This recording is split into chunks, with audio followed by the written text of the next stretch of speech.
ప్రియమైన దేవుని సంగమా, చేరువచ్చిన వింటున్న అందరికీ ప్రభునామంలో మరొకసారి వందనాలు. గ్రంథంలో కొన్ని మాట మరొకసారి ఈ యొక్క మాట చదువుకున్నామండి. సామెతల గ్రంథము 24వ అధ్యాయము 8వ వచనం మరొకసారి చదివినట్లయితే, కీడు చేయ పన్నాగములు పన్నువానికి తంటాల మారి అని పేరు పెట్టబడును.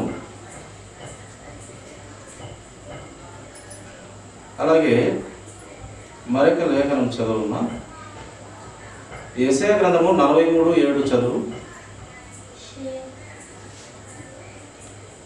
యెషయా గ్రంథము 43వ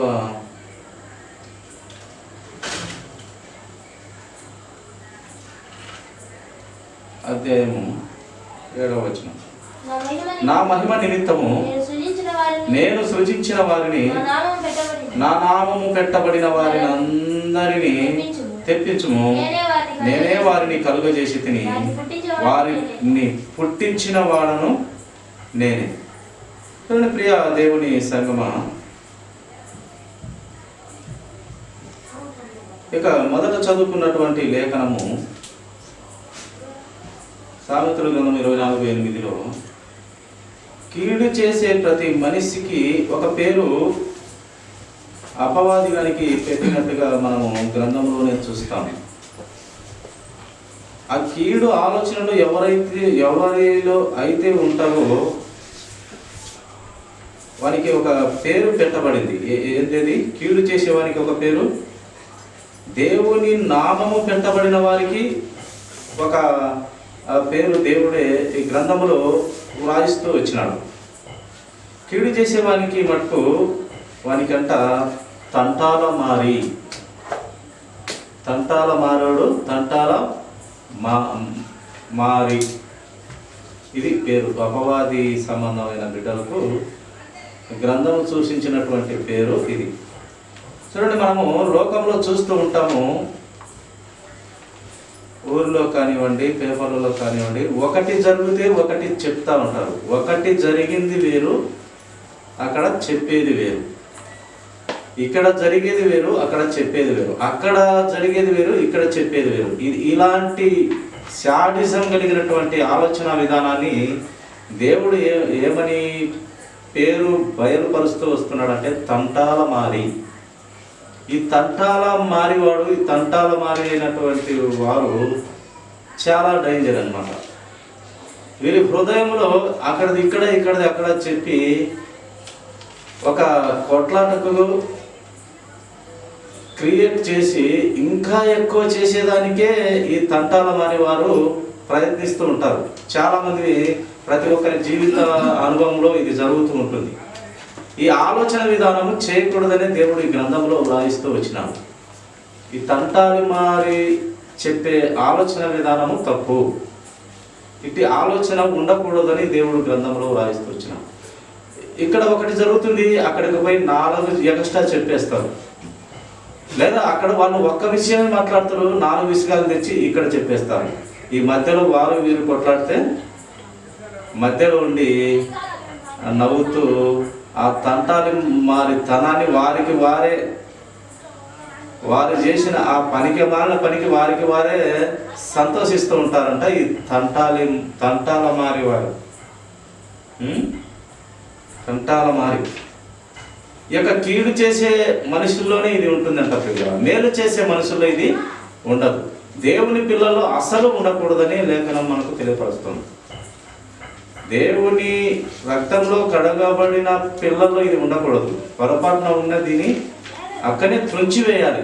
ఏదాంతో త్రుంచివేయాలి? దేవుని వాక్యంతో త్రుంచివేయాలి. అక్కనే ఏవు చెడుతనమును విసర్జించిన వాడుగా అని చెప్పబడినట్టు ఈ చెడుతనాన్ని ఆలోచనలోనే త్రుంచివేసే బిడ్డలుగా, త్రుంచివేసే పిల్లలుగా, కుమార్తెలుగా, కుమారులుగా ఉండాలని లేఖనము తెలియపరుస్తుంది. ఇక్కడ చూడండి, యెషయా గ్రంథము మరొకసారి చదువు 43:7 ఏం చెప్తూ వచ్చాను? నా మహిమ నిమిత్తము నేను సృజించిన వారిని.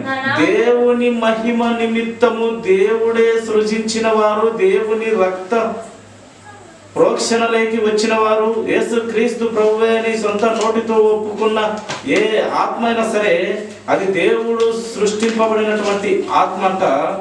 ఆ సృష్టించబడిన వారు ఎవరయ్యా వీరు అంటే, నా నామము పెట్టబడిన వారందరినీ తెప్పించుము, నేనే వారిని కలుగజేసి తినేని దేవుడు చెప్తున్నాడు. నా నామము వారికి పెట్టబడినది. దేవుని నామము పెట్టబడినదంట. దేవుని రక్షణలోకి వచ్చినటువంటి పిల్లలు. ఇలాంటి వారికి ఈ తంటాల మారి వ్యవహారము, తంటాల మారి అలవాట్లు ఉండకూడదు. లోకంలో చూస్తూ ఉంటాం చాలా మంది చాలా వరస్టైన చెడ్డ అలవాటు ఇది చాలా పనికి మాలినటువంటి అలవాటు ప్రియుల. అందుకే దేవుడు వ్రాయిస్తూ వచ్చినాడు, బ్రతుకు మార్చుకోమని, దిద్దుకోమని వ్రాయిస్తూ వచ్చినాడు. దేవుని పిల్లలారా, నా మహిమ నిమిత్తము నేను సృజించిన వారిని, నా నామము పెట్టబడిన వారికి అందరికీ తెప్పించుము, వారిని కలుగజేసిన వాడు ఎవరై అంటే, నేనే వారిని కలుగజేసి తిని, పుట్టించిన వాడను నేనే. పనికిమాలోలను కూడా పుట్టిస్తూ ఉంటాడు దేవుడు. ఎందుకు? మారు మనసు కలిగి పాప క్షమాపణ నిమిత్తము దేవునిని అంగీకరించడానికి వారిని కూడా పుట్టిస్తాడు. మంచి వారిని పుట్టిస్తాడు. మంచి వారిని గర్భములో లేనప్పుడే ప్రతిష్ఠించి కూడా దేవుడు పుట్టించుకుంటాడు. ఇర్మియా ప్రవక్తను పుట్టించుకున్నాడు. ఆయన గర్భంలోనే లేనప్పుడే నేను నిన్ను ప్రతిష్ఠించి తిని నీవు నా పని చేయాలి అని గర్భంలోనే లేనప్పుడు అంట దేవుడు ఆ యొక్క ప్రవక్తను నేను నిర్మించి తిని ప్రతిష్ఠించి తిని నిన్ను అని గర్భంలో నేను అంటారు. కనుక ఈ పనికిమాలను కూడా ఇస్తాడు దేవుడు. కానీ ఆలోచన మార్చుకొని బ్రతకమని దేవుడు చెప్తూ ఉన్నాడు. ఈ తంటాలి మారే తనము నుండి దూరంగా తొలగిపోవాలన్న. అందుకే యేషోబు భక్తుడు ఈ తంటాలి మారి అయినటువంటి ఆ యొక్క పోతిఫరు భార్య మీదకి లాగుకున్నప్పుడు అతను వస్త్రము అక్కడ విడిచిపెట్టి పరిగెత్తినాడట. పాపపు స్వభావము నుండి, ఆ పాపపు ఆలోచనల నుండి, మంచి యౌవన ప్రాయణములో ఉన్నటువంటి అతను మీదికి లాగుకుంటే ఒక ధనవంతురాలైనటువంటి భార్య ఆ వస్త్రపు చెంగాడ పెట్టి పరిగెత్తిపోయినాడంట ఆ యువకుడు. ఈ తంటాలు మారి దాన్ని పరిగెత్తినాడు. ఆ తంటాల మారిదే చేయని తప్పుకు 10 సంవత్సరాలు జైల్లో వేయించింది. ఇలా ఉంటే తంటాలు మారి వారి ఆలోచన విధానం. చిన్న చిన్న వాటికి కూడా లేనోటిని సృష్టించి కేసులు పెడతారు. ఈ తంటాల మరితనాలు చాలా విధాలుగా వాడబడుతూ ఉంటారు. అందుకే దేవుడు ప్రతి విషయాన్ని గ్రంథంలో వ్రాయిస్తూ వచ్చినాడు. యోబు గ్రంథము 20వ అధ్యాయము, యోబు గ్రంథము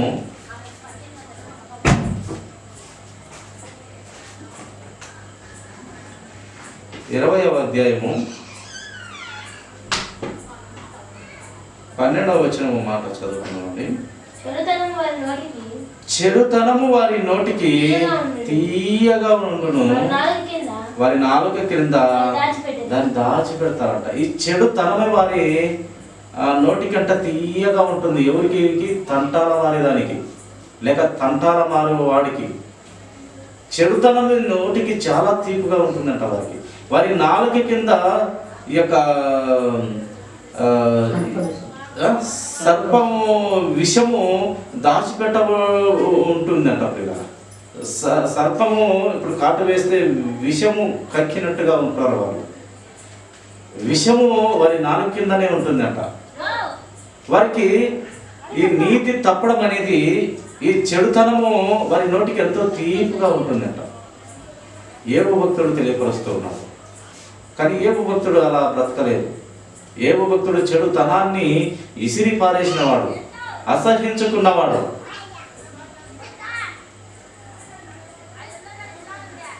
కీర్తన గ్రంథము 55వ అధ్యాయము 21వ వచనము,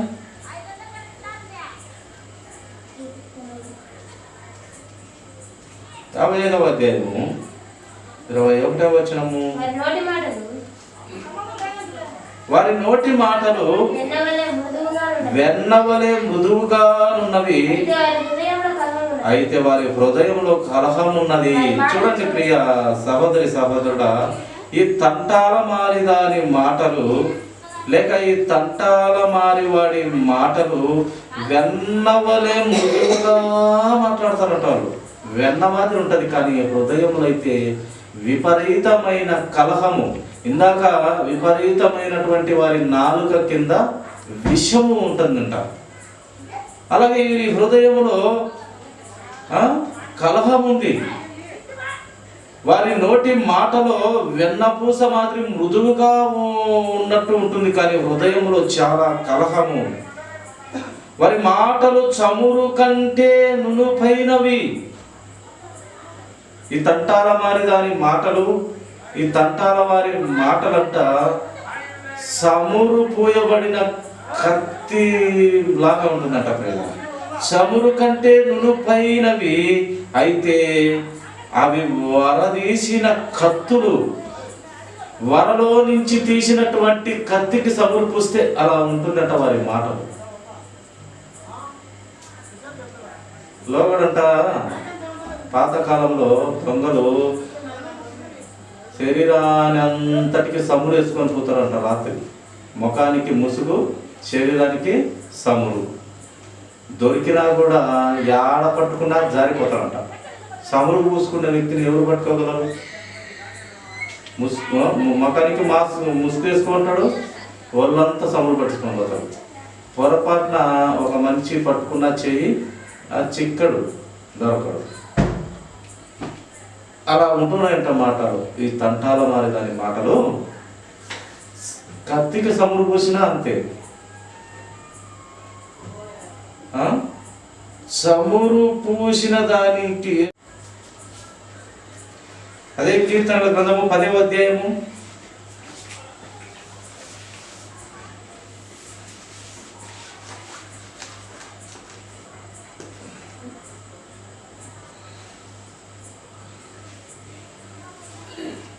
7వ వచనం చదువు. చూడండి, ఈ తంటాల మారి వాడి నోరు అంట చూడండి శాపముతోను కపటముతోను వంచనతోను నిండి ఉన్నది. వారి నాలుక క్రింద చేటు పాపమును ఉన్నవి. వారి నాలుక కింద విషమే కాదు, పాపము, చేటు, సమస్త విధమైన కల్మషానికి సంబంధించినటువంటి చేటు చెత్త అంత వారి నాలుక కిందనే పాపంగా ఉంటుందంట. అందుకే ఈ తంటాల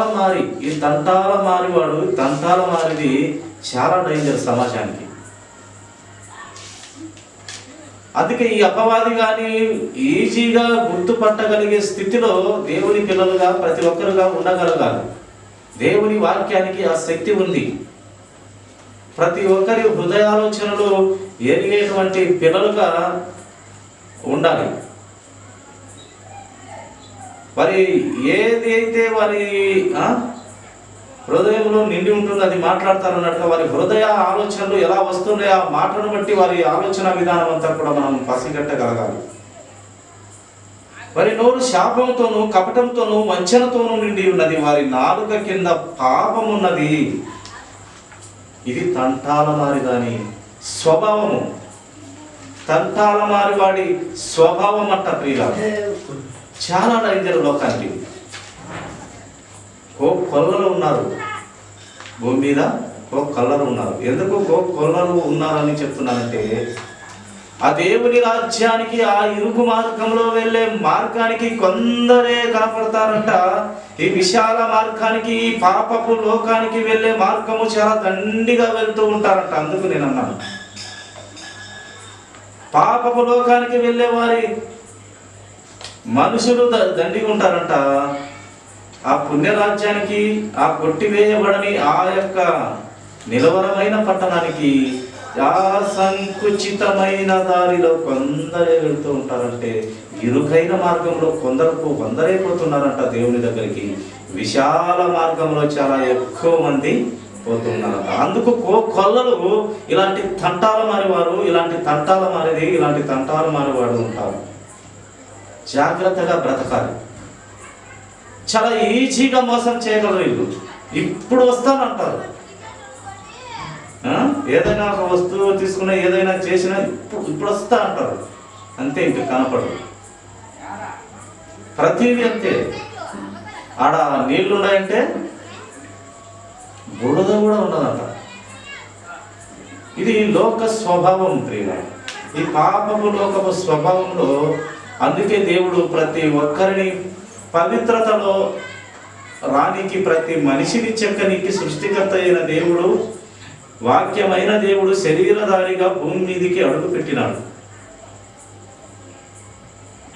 ఈ వంకర ఆలోచనలు కలిగిన ప్రతి వారిని దిద్దనికి, చెక్కనికి. అందుకే ప్రభు అన్నాడు, నేను వారి కోసమే వచ్చాను, వారికే వైద్యుని అక్కరత, అనారోగ్యత అనే పాపములో చిక్కుబడి ఉన్నారు, వారికే దేవుని అక్కరత, వైద్యుని అక్కరత, పాపములో పడి చచ్చిపోయిన వాని కొరకే వచ్చాను. ఏదైతే నశించిపోయిందో దాన్ని వెతికి రక్షించుటకే వచ్చాను. ఆ నశించిపోయినది ఏంది? నీతి, న్యాయం, ధర్మం నశించిపోయింది.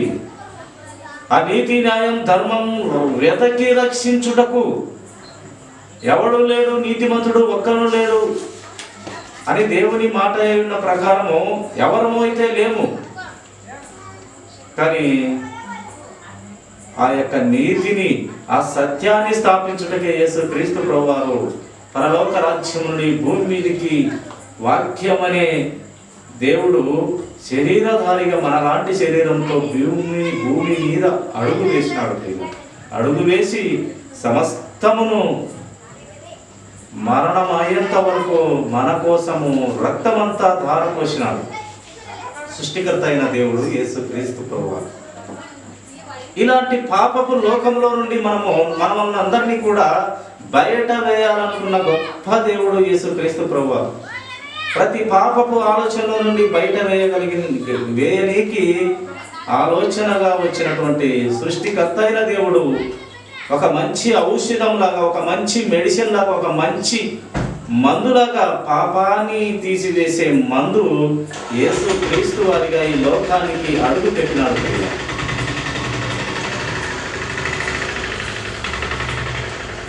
సామెతల గ్రంథము 16వ అధ్యాయము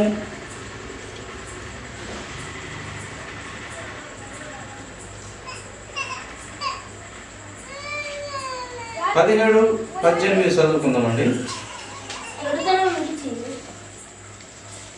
చెడు తనము విడిచి నడుచుటయే యథార్థవంతులకు రాజమార్గము. చూడండి ప్రియ సహోదరి సహోదరుడా, చెడుతనము విడిచి నడుచుటయే యథార్థవంతులకు రాజమార్గము. ఈ చెడుతనాన్ని వదిలించుకోవటమే యథార్థవంతుల కంట ఒక రాజమార్గము, ఒక నీతి మార్గము, ఒక యథార్థత మార్గము. అందుకే నేనే మార్గము, సత్యము, జీవము అన్నాడు యేసుక్రీస్తు ప్రభువారు. నా ద్వారానే నాయన మీరు. ఎందుకంటే లోకములో లేడు లేడు లేడు ఒక్కడును లేడు, నీతిమంతుడు లేడు అన్నాడు. అందుకే మార్గము, సత్యము, జీవము నేనే. నా ద్వారానే, రాజమార్గము నా ద్వారానే. ఆకాశానికి భూమికి నిచ్చెనైనటువంటి వారధి నేనే. ఆ నిచ్చెన నేనే, ఆ పరలోక రాజ్యము నేనే, ఆ నిత్య జీవము నేనే. మీకు నిత్య జీవమైన నేనే మీకు ఆహారమై ఉన్నాను. నన్ను భుజించిన వాడు నా రాజ్యంలో ఉంటాడు. వాడు ఇక మీదట తప్పు చేయడు. కనుక ఆయనది రాజమార్గము. చదవండి. తన ప్రవర్తన కనిపెట్టువాడు తన ప్రాణమును కాపాడుకొనును. తన ప్రవర్తనను మంచి దిశలోకి వెళ్ళచూచేవాడు. తన ఆలోచన విధానం ఒక రాజమార్గంలోనికి వెళ్ళనీకి ఆలోచన చేసిన వాడంట తన ప్రాణాన్ని కాపాడుకుంటాడు. అందుకే ఈ తంటాలి మారి తనము మనము విసర్జించుకునే బిడ్డలముగా ఉండాలని దేవుడు తెలియపరుస్తూ ఉన్నాడు ప్రియులారా. ప్రతి ఒక్కరిలో ఉంటుంది ఈ స్వభావము. ఎవరు లేడు, నీతిమంతులు లేడు, ఒక్కడు లేడు అని వాక్యం తెలియపరుస్తుంది. కనుక ప్రతి ఒక్కరిలో ఈ స్వభావం అయితే ఉంటుంది, అందరిలో ఉంటుంది, మన అందరిలో ఉంటుంది. కానీ ఈ వాక్యముతో, వాక్య ఖడ్గముతో దానిని నరికివేయాలి. ఈ పాపపు స్వభావాన్ని తీసివేసుకోవాలి. దేవుని పిల్లలముగా దేవుని రెక్కల నీడలేకి వచ్చిన మనం అందరము వాక్యముతో కట్టబడుతూ, దిద్దబడుతూ, నేర్చుకుంటూ సత్యములో ఎదగాలి. సర్వసత్యమైన క్రీస్తు సారూప్యతను మనము పెంపొందించుకోవాలి. ఆ సారూప్యతలోకి ప్రతి మనిషి రావాలి. యథార్థవంతులకు రాజమార్గము తన ప్రవర్తన కనిపెట్టువాడు తన ప్రాణమును కాపాడుకొనును. 18వ వచనం కూడా చదువు. నాశనమునకు ముందు గర్వము నడుచును, పడిపోవుటకు ముందు అహంకారమైన మనసు నడుచును. నాశనము ఎప్పుడైతే జరగబోతుందో వారి ముందంట గర్వము, పాపము, సకల పాపములకు కారణమైన ప్రవర్తన వారి ముందు నడుస్తుందంట. గర్వంగా కనపడుతూ నడుస్తుందంట. వాడు పడిపోతాడు. అహంకారమే వారి మనసు చెడిపేస్తుంది. అహంకార స్వభావము ఇంత ప్రమాదానికి గురి చేస్తుంది. కీర్తన గ్రంథము 26వ అధ్యాయము 1వ వచనము మాట చదువమ్మా. కీర్తన గ్రంథము 16వ అధ్యాయము 1వ వచనం.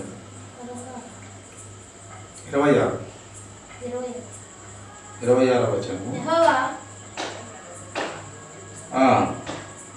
యెహోవా నేను యథార్థవంతుడనై ప్రవర్తించుచున్నాను, నాకు తీర్పు తీర్చుము.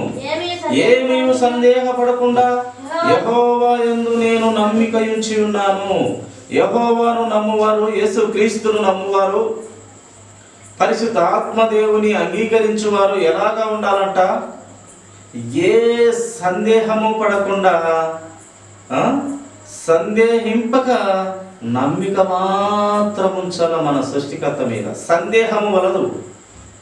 నమ్ముట నీ వలనైతే సమస్తము సాధ్యమన్న దేవునిలో నీవు సందేహింపకూడదు. ఎందుకంటే ఆయన నమ్మకస్తుడు, నమ్మకమైన వాడు, ఎంతైనా నమ్మదగిన దేవుడు. ఎంతైనా ఎంతైనా ఎంతైనా నీ విశ్వాసపు పరిణతి ఎంతో నీవు కొలతేసుకో. ఆయన మటుకు ఎంతైనా నమ్మదగిన దేవుడు. నీ విశ్వాసపు పరిమాణం నువ్వు చూసుకో. ఆయన ఎంత నమ్మదగిన దేవుడు అంటే ఎంతైనా హద్దులేని నమ్మదగిన దేవుడు మన యేసు క్రీస్తు ప్రభువు వారు. ప్రేమ సందేహపడకుండా యెహోవా యందు నేను నమ్మిక ఉంచి ఉన్నాను అని భక్తుడు తెలియపరుస్తూ ఉన్నాడు. సందేహం లేకుండా ఆయన నమ్మిక ఉంచి ఉన్నాడంట భక్తుడు. అందుకే సందేహింపక నమ్మిక ఉంచాలి ప్రభువు పైన. చివరిగా ఒక మాట చూడండి, ముగించుకుందాము. యాకోబు రాసినటువంటి పత్రిక 2వ అధ్యాయము 5వ వచనం. ఎందు నిమిత్తం దేవుడు మనల్ని పిలిచినాడు. నా ప్రియ సహోదరులారా ఆలకించండి. ఈ లోక విషయములో దరిద్రులైన వారిని, ఈ లోక విషయంలో అంట దరిద్రులైన వారిని విశ్వాసమందు భాగ్యవంతులనుగా, విశ్వాసములో భాగ్యవంతులుగా చేయాలనుకుంటున్నాడు. విశ్వాసములో ఈ విశ్వాసాన్ని, నిరీక్షణ, పట్టుదల, ఓర్పు, సహనము కోల్పోకూడదు. ఒక విశ్వాసి, ఒక విశ్వాసురాలు, విశ్వాసుడు ఇవి కోల్పోకూడదంట. అందుకే ఈ లోక విషయంలో దరిద్రులైన వారిని విశ్వాసమందు భాగ్యవంతులుగాను, తన్ను ప్రేమించిన వారికి తాను వాగ్దానం చేసిన రాజ్యమునకు వారసులుగాను ఉండుటకు ఆయన వాగ్దానం చేసిన దేవుడుగా కనబడుతున్నాడు. తనను అనగా దేవునిని, అనగా యేసుక్రీస్తు పరమ తండ్రి, పరిశుద్ధాత్మ దేవుడైన దేవునిని ఎవరైతే ప్రేమిస్తారో వారికి అందరికీ పరలోక రాజ్యం ఇచ్చుటకు వాగ్దానం చేసిన వాడు నమ్మదగిన దేవుడు. ఆ నమ్మదగిన దేవుడు వాగ్దానం చేసినాడు, నీవు నేను అందరము దరిద్రులమై ఉండగా, సచ్చి పడిపోయి ఉండగా, పాపములో లేవనెత్తి పరలోక రాజ్యంలో పెట్టుకోవాలనుకున్న మహా గొప్ప వీరుడు సూర్యుడు ఎవరయ్యా? మన యేసు క్రీస్తు ప్రభువు వారు మాత్రమే. ఆయన పవిత్ర రక్తము ద్వారా నీ పాపము నా పాపము కడిగి వేసి కల్వరి శిలువలో చేయని తప్పుకు ఆ యొక్క నేరాలన్నీ ఎక్కడెక్కడ చూస్తుంటాం కదా, నేరాలు ఘోరాలని, ఆ శిక్షలని ప్రభువు మీద కుమ్మరించినారు ఆ రోమా సైనికులు. విపరీతమైన కొరడా దెబ్బలు, ఉమ్మివేతలు, పిడిగుద్దులు, చేతులతో కాళ్ళతో కొట్టి, తలకు ముళ్ళ కిరీటము, ప్రక్కపు బల్లె పోటు, వీపంతా కూడా ఈ యొక్క భూమిని దున్నినట్టు నాగేటి సాలవలే దున్నబడుతూ వచ్చినాడు. రక్తమంతా కలువరి ఆ శిలువనంతా తడిపి, ఆ యొక్క కలువరి కొండంతా రక్తమంతా కాల్చి, నేలంతా తడిపి, అంతా తడిపి, గ్రంథాన్ని తడిపి, పరిశుద్ధులను తడిపి, ప్రవక్తలను తడిపి, మహాభక్తులను ఆయన రక్తంతో ప్రోక్షించి ప్రతి బిడ్డను పాపము నుండి తీసివేయాలనుకున్న గొప్ప దేవుడు మన యేసు క్రీస్తు ప్రభువారు. అంత పరిశుద్ధ రక్తం కార్చి ప్రతి ఒక్కరిని నిత్యత్వంలో ఉండాలని వాగ్దానం చేసిన దేవుడు గొప్పవాడు. ఎంతైనా నమ్మదగిన దేవుడు అయినా అట్టి దేవుడిని కలిగి ఉన్న మనము ఎలా బ్రతకమని దేవుడు చెప్తున్నాడంటే, కీడు చేసే మనిషి తలంపులో ఉన్నటువంటి ఈ తంటాలి మారి తనము వదులుకోమని దేవుడు చెప్తూ ఉన్నాడు. మనము ఆయన అంగీకరిస్తే ఆయన సొత్తు అయిపోతాము, ఆయన ఆస్తి అయిపోతాము, ఆయన బిడ్డలమవుతాము, ఆయన కుమారులమవుతాము. ఆయన కుమారులమైన తక్షణము దేవుడు మనము ఇంకా బహుగా చెక్కి ఒక అందమైన శిల్పంగా, ఒక మంచి ముత్యము లాంటి భార్యనుగా తయారు చేసి, సంఘం అనే సార్వత్రిక సంఘముగా భార్యను తయారు చేసి తన తండ్రికి, ఇదిగో నా భార్య, ఇదిగో ప్రభువా నిస్సంగం అనే సార్వత్రిక సంఘముగా, ఇదిగో నా భార్య, కల్మషము లేనటువంటి నా భార్య, ఇదిగో నీ తండ్రికి గర్వంగా తల ఎత్తుకొని మన యేసు క్రీస్తు ప్రభువారి పరమ తండ్రికి చూపించనై ఉన్న దేవుని పాదాల చెంత మనం అనేక జ్ఞాన విషయాలు ప్రతిరోజు కూడా కొన్ని మాటలతో మనం నేర్చుకుంటూ ముందుకు వెళ్తూ, ఆయన శిక్షలో, ఆయన గద్దింపుకు లోపడుతూ బ్రతకాలని ఆశిస్తున్న దేవుని ఆలోచన విధానం మనం నెరవేర్చి ఆయన చిత్తంలో ఆయన ఆలోచన చొప్పున బ్రతుకుదామండి. దేవుడి కొద్ది మాటలు దీవించుగాక. తల నుంచి ప్రార్థన.